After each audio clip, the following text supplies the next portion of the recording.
you guys, this is Miss Claywell. This is an extension on the 1.3 properties of limits. What we did in class was great, but didn't get us everything talked about that we wanted to get talked about, especially with composition of limits and that property.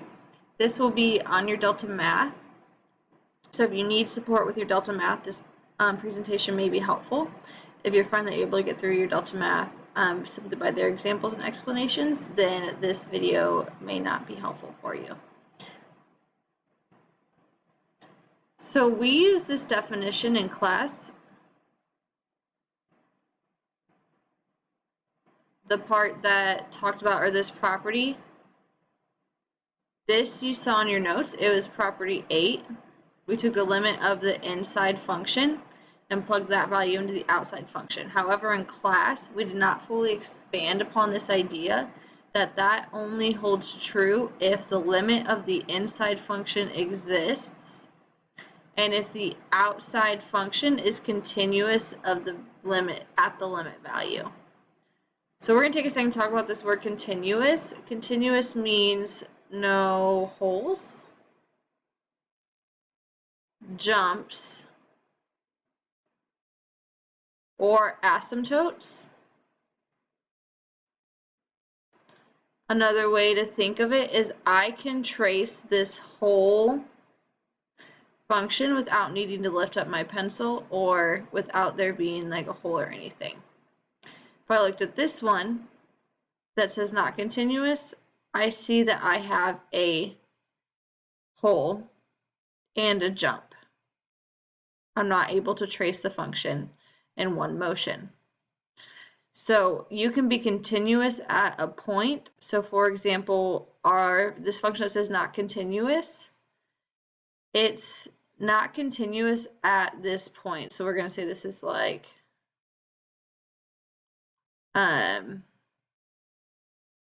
so that's like not continuous at x equals 2. When our x value is 2, it's not continuous, is one way to think of that.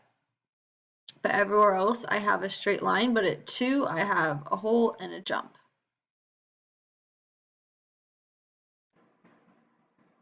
So this is an example from the notes that we did in class today. We're just going to spend some more time talking about it. It's example 2E. And we're going to keep in mind this definition. So I know that I'm going to attempt to see what the limit is as x approaches -2 of g. So I'm looking at my g function. I'm looking at -2.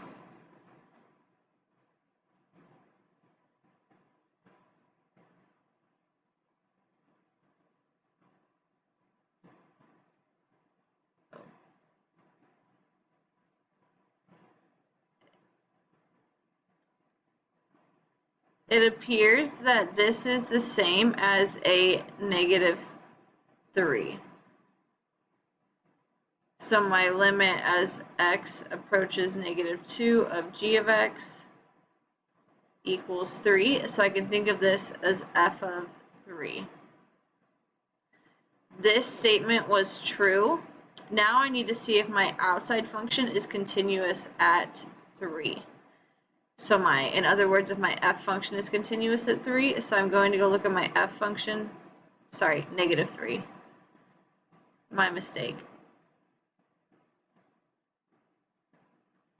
So I'm looking at -3.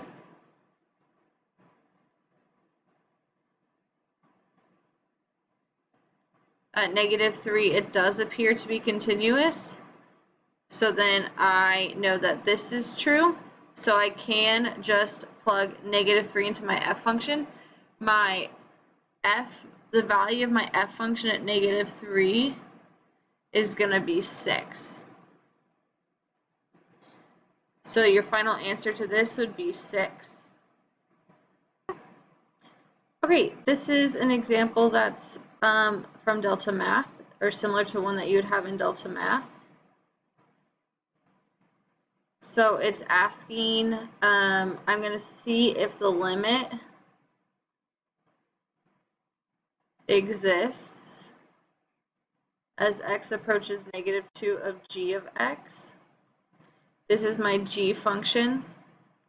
I'm looking at -2. It appears that as I approach from both the right and the left, the limit does exist, so that condition's true. So I can carry on using the rule, and I see that the limit as x approaches -2 of the g of x function is -4. Now I'm going to see if my f function is continuous at 4. So I'm looking at 4, or -4. Is there any holes, jump, or asymptotes around there? No, there is not any hole, jumps, or asymptotes. So I can continue using this rule. At -4, it appears when x is -4, it appears the function value of the the value of the f function is also -4. So your answer to this would be -4. I'm going to see if these rules apply or continue to apply. So I'm going to take the limit of the g function as x approaches -4. So I'm looking at the g function as x approaches -4. The limit from the right equals the limit from the left, and it appears the function, or the limit, is -3.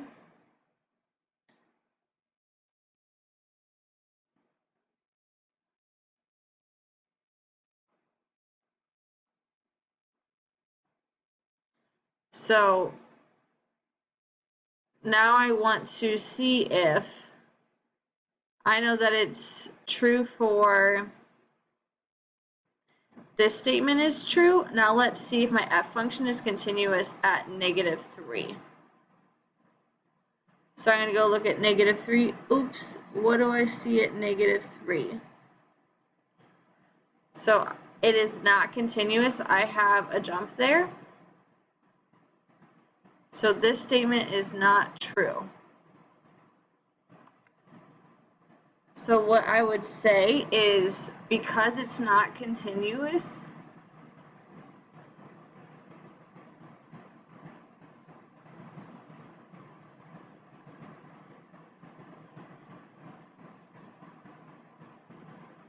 the limit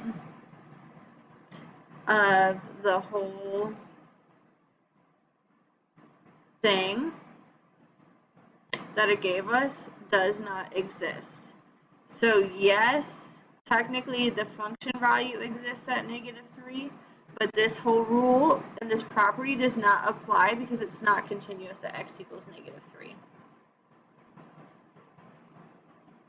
Okay, we're going to try this one. We're going to take the limit as x approaches 6 of my g function.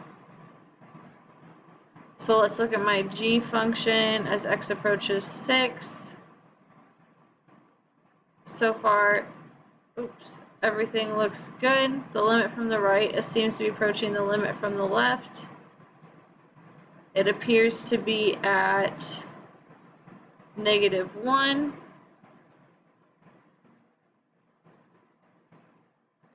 So it's f of 1, because we know the limit as x approaches 6. Oh, -1. That's my bad. That should be a -1 in there.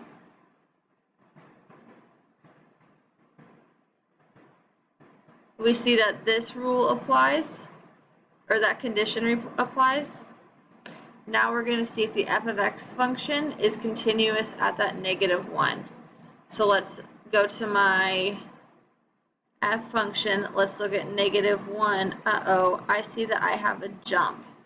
So although f of -1 has a function value, it's not continuous there. So this condition or requirement is not met. So this cannot be true. We can't apply this, the original property. So we would say since there is not f of x is not continuous at x equals -1. Therefore, the limit of the whole original question does not exist. Okay, come to office hours if you guys have more questions.